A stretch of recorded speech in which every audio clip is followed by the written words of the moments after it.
Obadal, and next we have Senator Peters. Thank you, Madam Chair. Mr. Obadal, good to see you again. Congratulations on your nomination. Certainly I enjoyed our conversation in my office prior to today's hearing. As we were sitting in the office, the Army Transformation Initiative had just come out. We had an opportunity to talk about that some in the office, but I wanted to follow up because I know you needed more time to take a look at that. We talked, if you recall, about the Detroit Arsenal and the Ground Vehicle Systems Center, which are really the center and the heart of the Army's research and development, acquisition and supply chain issues. So I'm concerned about what this impact this could have, and I want to just reach out to you again and ask if you've had a chance to review it and what sort of impact do you think it will have on the Detroit Arsenal and GVSC, and is it something we can certainly work on together? Well, Senator, thank you for the time that you spent with me in your office and the discussion on this. And I think as we've seen the Secretary and the Chief testify yesterday, a number of top-line issues that now we need to get into the second level of detail on Army transformation.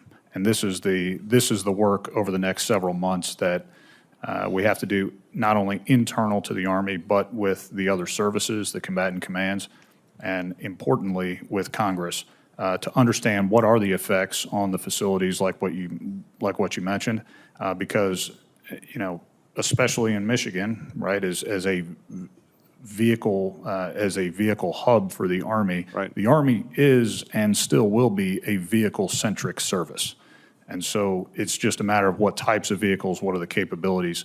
And I think these are the things that over the course of the rest of this year, if confirmed, I would look forward to working with you, your office, and this committee on.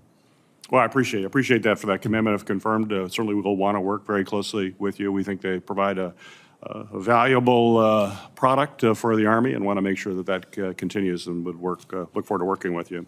Also, we talked about the Army shifting its focus to the Indo-Pacific, and particularly we talked about multi-domain task forces and how those are the centerpiece of the Army's efforts to in the region, allowing the Joint Force to operate freely within contested environments with 5 planned active duty MDTFs right now.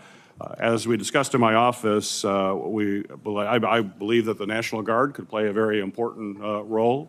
And I would like you, if you would, please elaborate on our discussion during our office about some of the potential benefits you see of a National Guard multi-domain task force.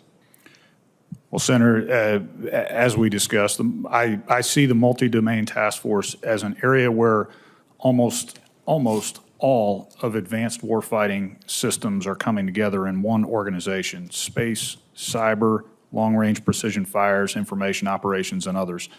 Under one command. And I think that the Army, as it advances, it's going to continue to refine the tactics, techniques, procedures, and resources that are required by the MDTFs.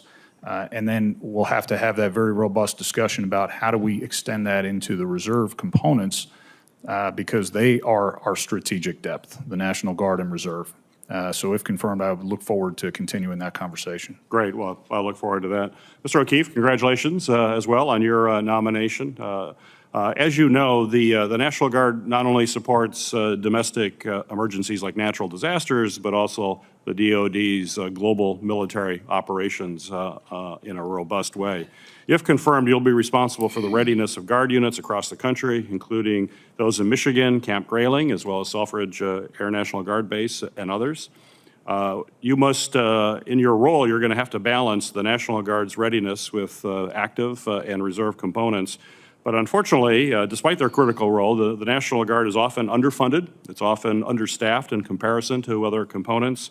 So my question for you is, if confirmed, how will you address the persistent shortfalls in National Guard resourcing, especially given their role as an operational force for the past 2 decades, and not just strategic reserves? Yes, Senator, I agree. I think we've, over the last 2 decades, the role of the reserve component, the National Guard in particular, has changed dramatically from the way it perhaps was set up as the Cold War ended.